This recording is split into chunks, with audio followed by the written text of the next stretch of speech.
Praise the lord. ప్రవక్త అయిన యెహెజ్కేలు కాలంలో యూదా ఇశ్రాయేలు వారికి అంత్య దినాల్లో జరగబోయే సంకలనం గురించి తెలియజేస్తూ, వారి అవిధేయతను బట్టి కూడా కొన్ని విషయాలు తెలియజేస్తూ అంత్య దినాల్లో జరగబోయే పరిస్థితిని ముందుగానే స్పష్టంగా తెలియజేశాడు. వెండి బంగారం వెలగల విలువైన అన్నీ కూడా అంత్య దినాల్లో బయట పారవేసేటువంటి పరిస్థితి వస్తుందని దేవుడు స్పష్టంగా తెలియజేశాడు. అయితే ఈ బంగారాన్ని ఉపయోగించి ఆనాడు ఈనాడు కూడా ప్రజలు ఏం చేస్తూ ఉన్నారంటే, సమృద్ధి కలిగి ఉన్నాం కనుక దేవుడు మాకు అవసరం లేదని తృణీకరిస్తూ వారు నిత్య జీవాన్ని పోగొట్టుకుంటూ జీవం గల దేవుని దగ్గరికి వెళ్ళలేక నరకానికి తెలియకుండానే వారు నరకానికి దారి తీస్తూ ఉన్నారు. పరిశుద్ధ గ్రంథంలో యెహెజ్కేలు 7వ అధ్యాయం 19-20 వచనాలు చూస్తే, 20వ వచనంలో శృంగారించుకోవడానికి, తమ సౌందర్యాన్ని, తన స్థితిని తెలియచేసుకోవడానికి వాడుతున్నటువంటి ఈ బంగారం గురించి దేవుడు ఒక మాట అన్నాడు. శృంగారమైన ఆభరణమును వారు తమ గర్వమునకు ఆధారముగా ఉపయోగించిరి.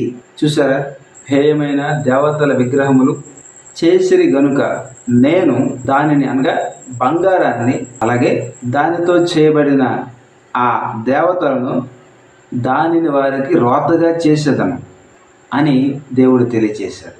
బంగారం వల్ల ఏమొస్తుందంటే, ఆభరణాలు ఉన్నాయని ఏమొస్తుందంటే, వాటిని వేసుకుంటూ నా స్థితి ఇది, నా హోదా ఇది అని చెప్పి ఇతరులను చిన్నచూపు చూస్తూ, కించపరుస్తూ మాట్లాడుతూ వారు గర్వంగా ఫీల్ అవుతున్నారు, గర్వముగా మాట్లాడుతున్నారు, గర్వముగా ప్రవర్తిస్తున్నారు. ఆ బంగారం అనేది వారిని గర్వములోనికి నడిపిస్తుంది. దేవుడు చెప్పాడు, నాశనమునకు ముందు గర్వం నడుస్తుంది అని.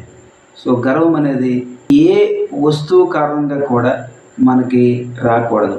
ఆత్మీయులంగా మనము ఏ వస్తువు కలిగి ఉన్నా కూడా దాన్ని బట్టి దానిని ఇచ్చిన దేవుణ్ణి స్తుతిస్తూ, గణపరుస్తూ, ఆరాధిస్తూ, ప్రభువులో ఆనందిస్తూ ముందుకు ఆత్మీయ జీవితంలో సాగాలి తప్ప, ఆయనకి విధేయులమై దేవునికి ఇష్టకరమైన ప్రవర్తన జీవితాన్ని కలిగి ఆత్మీయతలో ముందుకు సాగాలి తప్ప, ఆ వస్తువులు ఉన్నాయని, ఆ స్థలాలు ఉన్నాయని, ఆ పొలాలు ఉన్నాయని, ఆస్తులు ఉన్నాయని, బంగారాలు ఆభరణాలు ఉన్నాయని దాన్ని బట్టి మనం గర్వించకూడదు. సో కనుక ఈ విషయంలో ఆత్మీయంగా జాగ్రత్త పడాలి. బంగారం అనేది, ఆభరణాలు అనేవి నీ స్థితిని తెలియజేస్తూ నలుగురు మధ్యలో ప్రార్థనకు వెళ్ళినప్పుడు, ఆరాధనకు వెళ్ళినప్పుడు, మందిరానికి వెళ్ళినప్పుడు వాటిని వేసుకుంటూ వెళితే నీవు ఏం చూపిస్తున్నట్లు?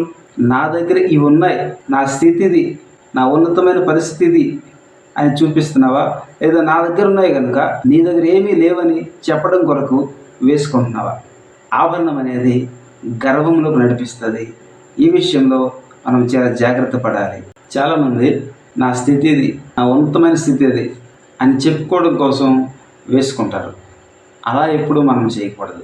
దేవుడు నీకు ఇస్తే సంతోషం, దాన్ని బట్టి దేవుని స్తుతించు.